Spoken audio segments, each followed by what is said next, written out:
This was a mistake. Bad decisions all around. Uh, yeah, basically. All right, rolling. What's going on, folks? Your guy Tommy Gahan, TG here for Ice Cold Sports, America's Sports Show. Good to be back with you on this, I'd say, kind of dreary afternoon here in Florida. Uh, as you might tell by the fact that there's no one else on this podcast, uh, I'm going solo bolo today. No Zach Lyons, no Henry Hank Collins, no nobody. We're just going solo. We're just doing it. We're just going off the cuff. Just right on the razor's edge. Classic stuff. Classic stuff. It's been a while, so I just thought, the people deserve a little talkie. So that's where we are. Uh, as you probably are very well aware, Final Four now set. Florida Atlantic University is going to be taking on San Diego State, and Miami will be taking on UConn. Uh, considering last year we literally had Blue Blood City going on. North Carolina, Duke, Kansas, Villanova. The bluest of the blue bloods, as true and blue as you can ever get it. And I think this is good for college basketball. You have these four teams that have never been to the Final Four. Two of them are not even in major conferences. FAU, uh, probably the underdog of the tournament. They went 30-3 in the regular season, which is a wild stat, But overall, it's still a pretty far, climb up. They were 9 seeds. It's been the first time since I think VCU, when they made the tournament, when they made the Final Four, like the lowest seed to make it here. I think it's the first non-power conference team to make or if they make, well, actually, so if either them or San Diego State make it, which one of them will because they're playing, it's going to be the first time that a non-power 5 or power 6, sorry, college basketball team will make the championship game since Butler and good old Brad Stevens back in the day. So that should be exciting. March Madness really is just the best. I love March Madness. You better love March Madness as well because it really is the best time of the year of sports. It's just spectacular. It's awesome. Even though people are complaining and moaning, oh, college basketball, it's not as good anymore. Wah, wah, wah, wah, wah, wah, wah, wah. Whatever. Whatever. We had some incredible upsets. Since the last time I talked to you, we literally had, for the second time ever, we had a 16 seed beat a 1 seed with Perdon't taking an L against Fairleigh Dickinson. That was crazy, especially considering the fact Fairleigh Dickinson shouldn't even been in the tournament because Merrimack, who won their conference, was disallowed from the tournament because they're still in the transition period between Division One, for Division Two and Division One, which is a really dumb rule. That there's a couple of like stability issues that the NCAA is worried about. It's just kind of convoluted thing the NCAA put in there, to sprinkle a little, whatever. Not the point. The point is, pretty incredible tournament so far. I've had a good time. I hope you have as well. Uh, and a lot of attention has gone on, what was it, the San Diego State Creighton game, and that call at the very end of the game where they called a foul because he held on to him right when he was putting up the shot. He missed the shot anyway, but there was like 1 second left. Listen, it's not the same as the Super Bowl, and I'll tell you why. At the end of the Super Bowl, it was one of those things where you got to let the players decide it on the field. And it was such a weak call during the Super Bowl that it didn't make much sense to call it. And it cheapened what we got at the end. That's just the truth. It's just, that's what my eyes saw. And you could say, well, it was still a foul. Well, yeah, you can call a foul like that almost any play. It was so weak in it. And also, the ball was probably uncatchable in the end zone. People forget. People don't like talking about that either. Point is, you can make direct comparisons to that. But I don't think it works because it was a foul in that circumstance. Uh, he didn't need to. He clearly changed the trajectory of how he was putting up the shot by how he was putting his hand on him. And if he hadn't done that, maybe he makes the shot. It wasn't the same in that Super Bowl thing where they probably don't make the catch anyway, if even if he doesn't, make that move. It's a much less physical type of game. It makes more sense, and there was time left on the clock. The weirdest thing about the end of that game, though, was they throw it down to the other end of the court. There's like a little kerfuffle between San Diego State player and the Creighton player. You know, who did it go out on? The replay showed that it hit the ground with about 0.3 seconds left on the clock. And the question in everyone's minds was, well, who's going to get possession? And then after reviewing it, they just waved their arms like it looked like the safe call in baseball, but it was like and the game was over apparently, which didn't make sense. Like if you want to say it was out on Creighton, so it was San Diego State ball, that makes sense. But you still have to have them throw it in. There's still time left on the clock. Like you don't listen. I get it. Like the odds that that Creighton could somehow turn that into points in that 0.3 seconds when they don't even have possession of the ball is infinitesimally low. But I mean, there's still time. You still have to have them put the ball back out there. I don't know how that's possible. That you can just like say it's over, it's done, hasta luego, be away with it. Like that doesn't make sense. Like if I were on Creighton and I tweeted this, I would be. If you've ever seen the movie Trading Places, very funny movie, you should watch it. But at the very end, one of the Duke brothers, when the Duke brothers get scammed and it's all over with, and the day's trading is over, he's like, "Get those brokers back in here! Turn the machines back on! Turn the machines back on!" Yeah, that's what I would be if I were a Creighton fan. If I were a Creighton player, I'd say there's 0.3 seconds left. Put everyone back out on the court and put the ball back into play. Let's go. Let's get it going. Come on.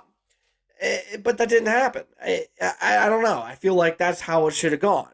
But whatever. It doesn't really. It wouldn't have changed anything, I guess. But that's just one of those little things that I just look at and I'm like, it would get to me hard.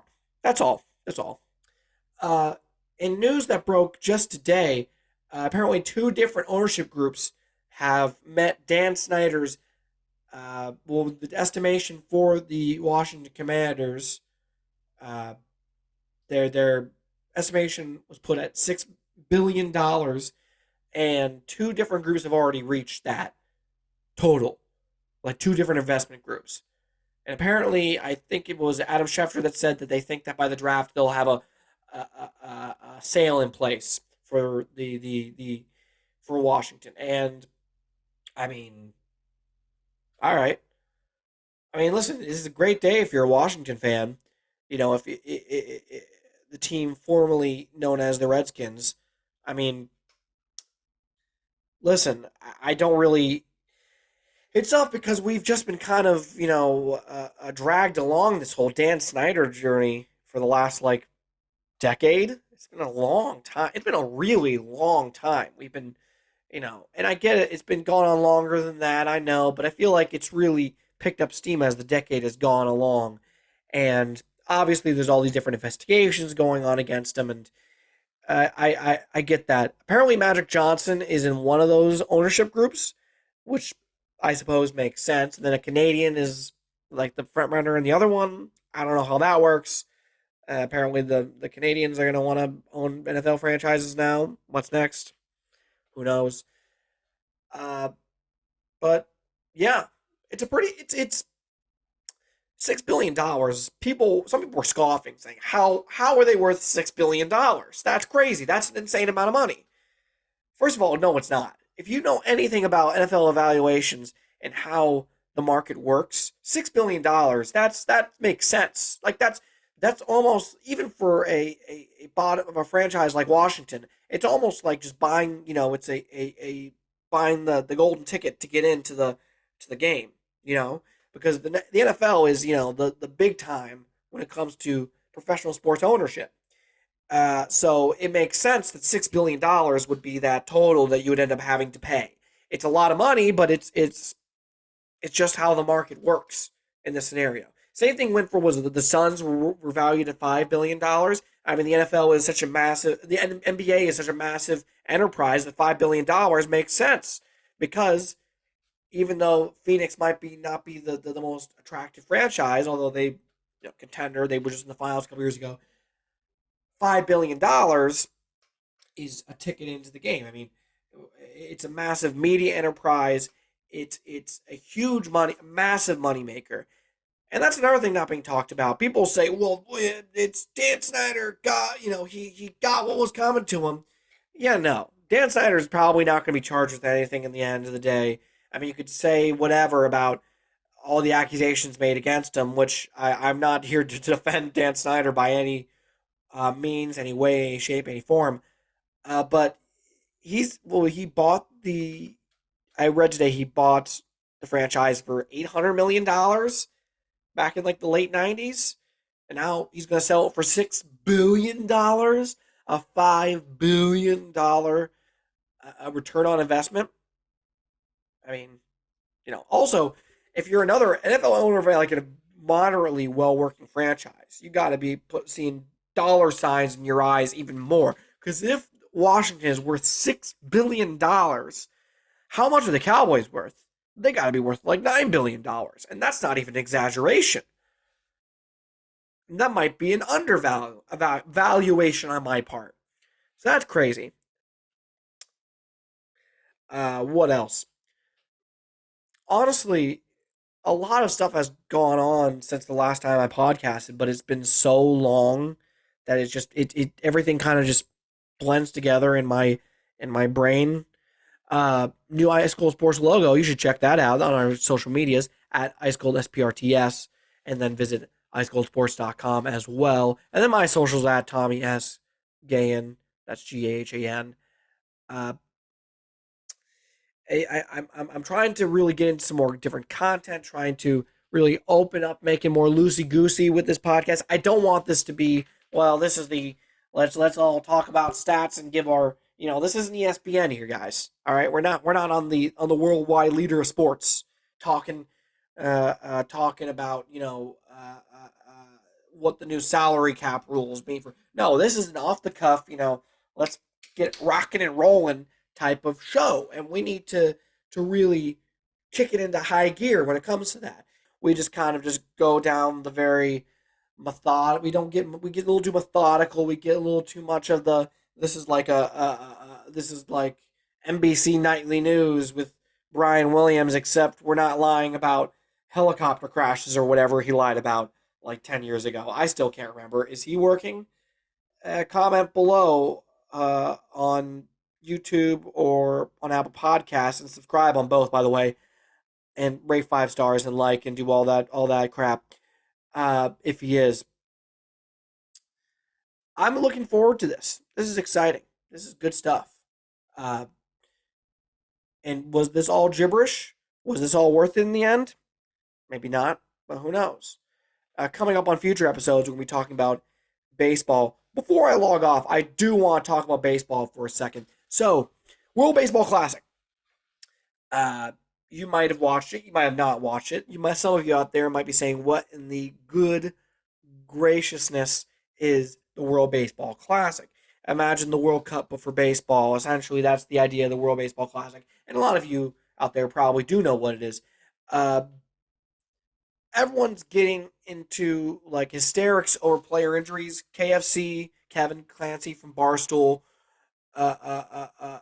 he's a big Mets fan. Their closer got injured during the World Baseball Classic, and then he went on a tirade on Twitter, like a multi-day. Even to this, feels like it was a prolonged tirade, and then him backing up everything he said and yada yada yada.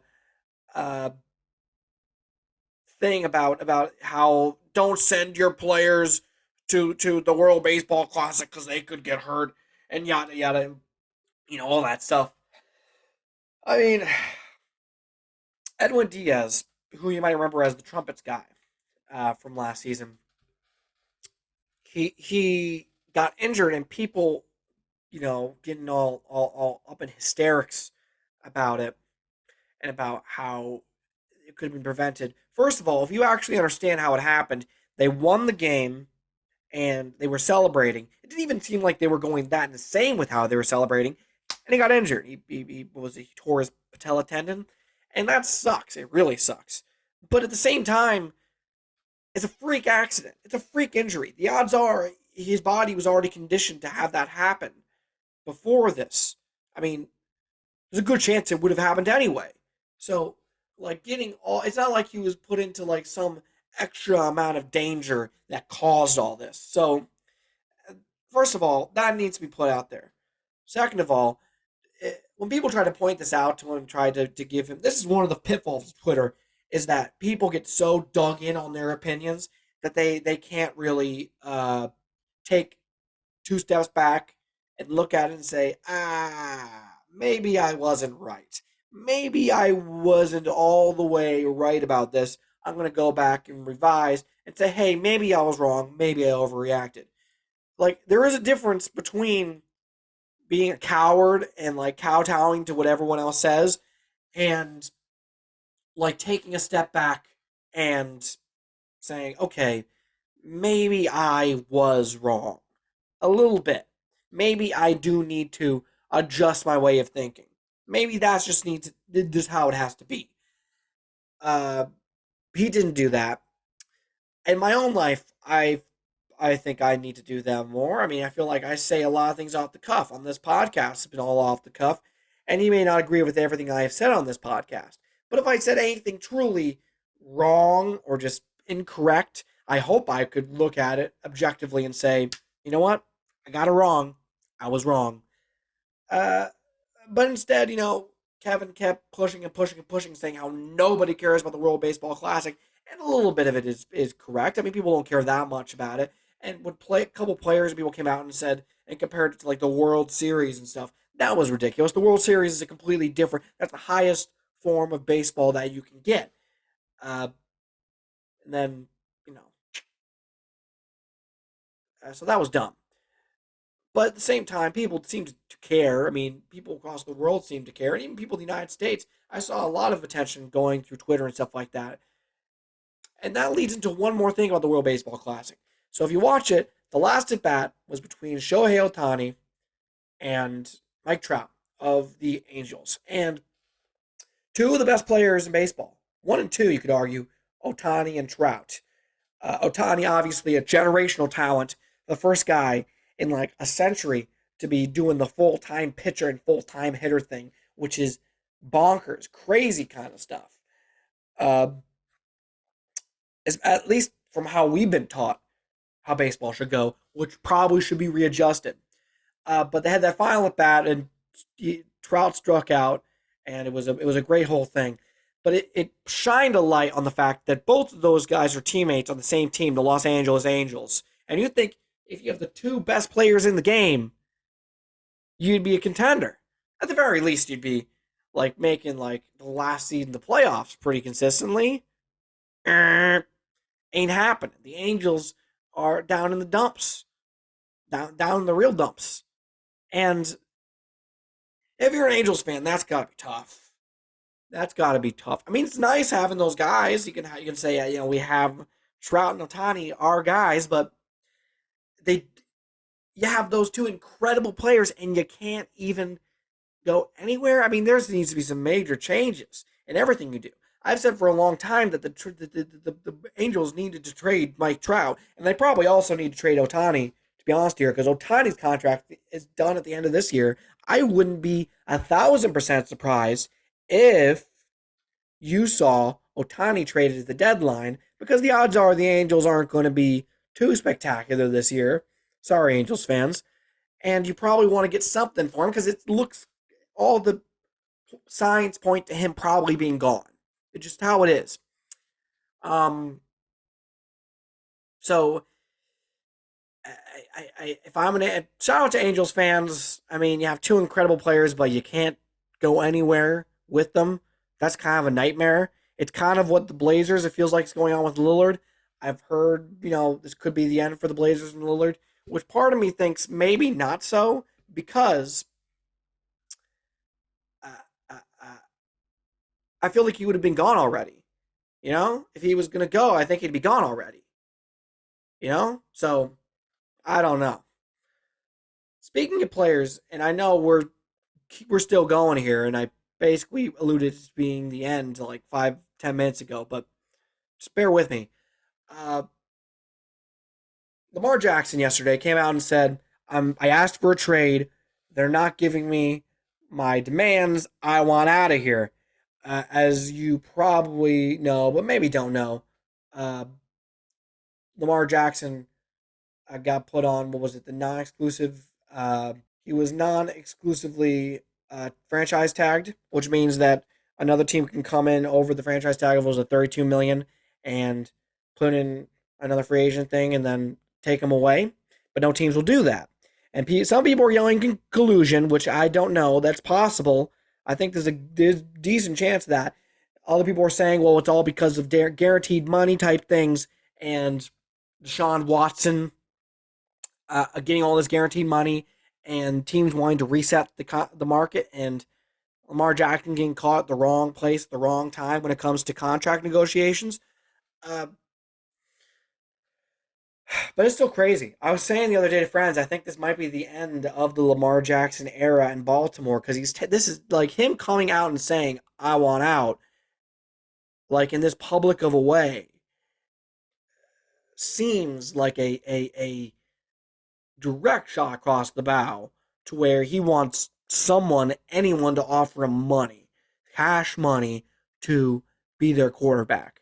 And if I were, I mean, honestly, I get that, the NFL is kind of a boys' club when it comes to this stuff, but if I were any of these teams, the quarterback position is so fragile in football. It's so tough to get a quarterback, and so many of them don't pan out. That's crazy to me that someone doesn't do something to get this guy on their team, you know? And he requested a trade specifically, even though a team could sign him.